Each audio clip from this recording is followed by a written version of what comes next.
तर भोंदू अशोक खरात हा शिवनिका संस्थान परिसरात लाकडी कॉटेज उभारत होता। या कॉटेजसाठी वापरलं जाणारं लाकूड हे तुर्कस्तानातील रेड पाईन या लाकडाशी साधर्म्य असणारं आहे। दरम्यान तुर्कस्तानातून फर्निचर आणण्यासाठी खरातला 49 लाख रुपये दिल्याची तक्रार पुण्यातील एका व्यावसायिकानं केलेली आहे।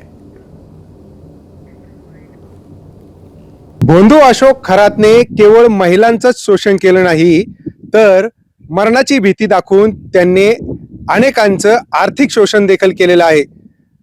पुण्यातले जे जासूद नावाचे एक उद्योजक आहेत, त्यांनी या अशोक खरातच्या बाबतीत जी फिर्याद पोलीस ठाण्यात दाखल केलेली आहे, त्यात त्यांनी मरणाची भीती दाखवून या ठिकाणी त्याच्या फार्म हाऊससाठी लागणारे अनेक महागडं फर्निचर या भोंदू बाबाला दिलेलं आहे। आणि यात विशेषतः 49 लाख रुपये जे आहेत ते तुर्कस्तानमधून फर्निचर आणण्यासाठी दिलेले असल्याचं त्यांनी त्या फिर्यादीत म्हटलेलं आहे। रेड पाईन वूड या प्रकारामध्ये हे सगळं मोडतं आणि तसाच मिळता जुळतं लाकूड जे आहे ते या कॉटेजसाठी वापरण्यात आलं होतं। खरं तर या कॉटेजमध्ये 4 ते 5 रूम त्याने या ठिकाणी उभारलेले आहेत आणि संपूर्णतः एसी कॉटेज करण्याचा त्याचा सगळा प्लॅन होता। वायरिंगचं काम जे आहे ते अर्धवट आहे। हे कॉटेज आणि या कॉटेजचा वापर तो नेमका कशासाठी करणार होता याचा देखील तपास होणं गरजेचं आहे।